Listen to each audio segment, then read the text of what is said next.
plusieurs raisons de mettre en place une certification TOSA dans un établissement d'enseignement supérieur. La première raison, c'est de booster l'employabilité des étudiants. Donc en ajoutant un plus sur le CV, donc au-delà du diplôme que va apporter l'école, la certification TOSA va être un plus, une valeur ajoutée sur le CV du candidat. Également, ça va être un facteur de motivation pour les étudiants, une sorte de carotte pour le cours, et donc l'étudiant va être amené à plus travailler, à être plus motivé pour le cours, notamment quand on parle de certification bureautique sur Excel notamment. Et enfin, je peux dire que c'est aussi une valeur ajoutée pour l'établissement d'enseignement supérieur, d'ajouter une certification TOSA, dans le sens où ça va faire la différence pour ces étudiants et donc une différence pour l'établissement.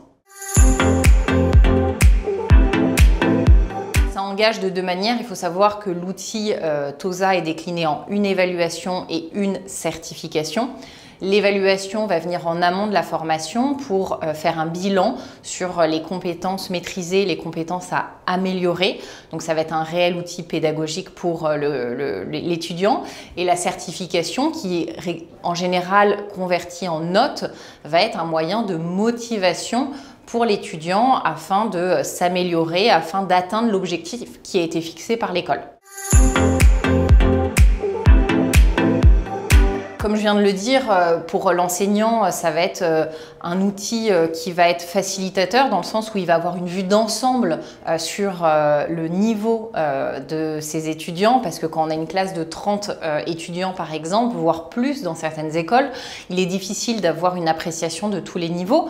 Et donc l'outil d'évaluation, le rapport de compétences, le rapport de groupe va donner une vue d'ensemble sur le niveau, pouvoir faire des groupes de formation homogènes, mais aussi pouvoir connaître les points à améliorer pour pouvoir justement orienter sa formation, orienter son cours.